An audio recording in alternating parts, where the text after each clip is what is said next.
Alright. What's up, everybody? Welcome to part 2 of mastering the Dorian blues mode, or Dorian blues scale, whatever you want to call it. Alright, so let's kind of go over what we went over last time. So, of course, we're in E standard tuning, and this backing track will be up in the description. It's up on my YouTube page now, but what we learned last time was we went over our E pentatonic scale, which is 12, 15, 12, 14, 12, 14, 12, 14, 12, 15, 12, 15, and then we also went over something what I called the E Dorian box pattern. Very simple. It's just 12, 14 all the way down the fretboard and back like this. And really what we did was just combine those two things. And kind of put that, and we also, I do want to emphasize that we did put the blue note in there with our pentatonic. So what we ended up with was a 12, 14, 15 on the E string, and then a 12, 14 on the A, 12, 14 on the D, 12, 14, 15 on the G, 12, 14, 15 on the B, 12, 13, 15, 12, 14, 15 on the E. And what I'm going to show you today is that we're going to break out of the box pattern a little bit and just kind of extend some of the things that we've discovered in combining these two and move them up into a little higher range. And I'm going to show you some kind of cool shreddy patterns that you could do. So just jumping right into it, the very first one is just to notice that our hexatonic pattern is very simple to do, and that's just going to be 10, 12, 14, 10, 12, 14 on the E and A, and then 12, 14, 12, 14, 16 on the D and G, and then 15, 17, 19 on the B and E.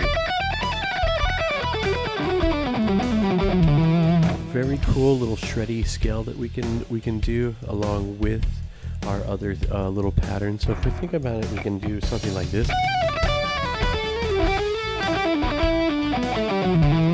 Alright, it's a little sloppy, but I'm not here to show you that I'm perfectionist, but just show you how I think about things and do things. So again, I'm just taking like simple concepts and combining them so I can just get mileage out of scales and come up with some really unique sounds. And so one of the things that we did last time was these little half-step bends on the 14th fret here, and really what I want to do is move that down an octave.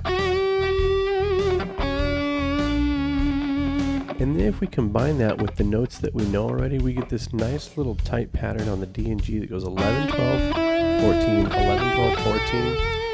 And if we want, for fun, we could even extend that into the B string.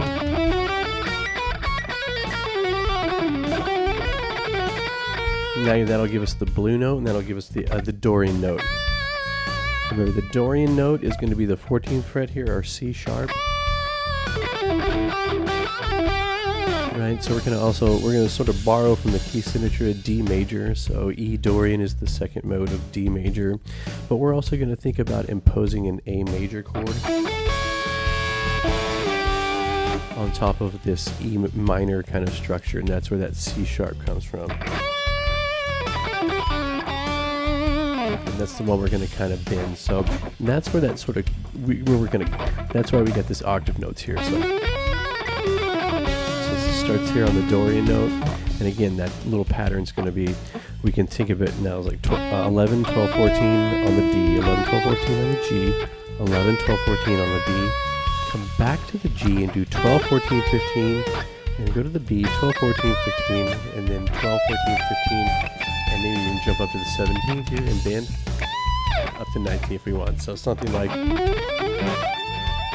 can do real fast. Or slow and pick. Got a little mistake there. How about this?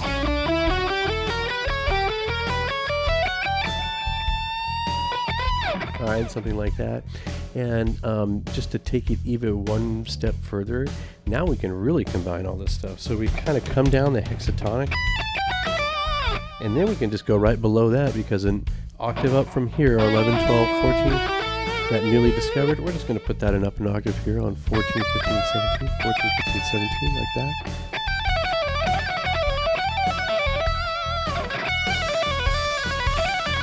Now we have these really nice little tight patterns that we can do within a blues context. We can do it within a metal context. It really fits in pretty much everything. So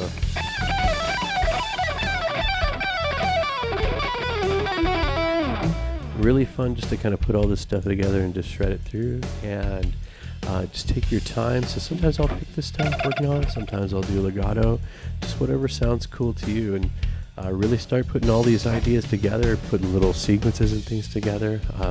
One of my favorite things to do is to kind of climb up and throw all these things in at once.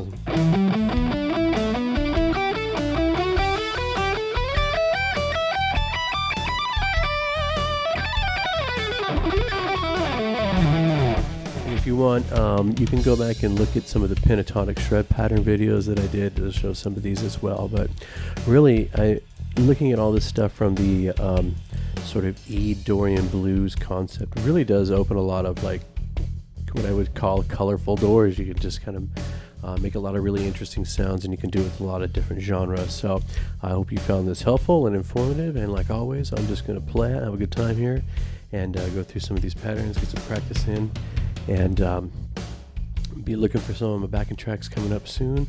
Guys, check out my shorts. We're trying to get as many shorts up there as we can. Oh, getting messages already. Here we go.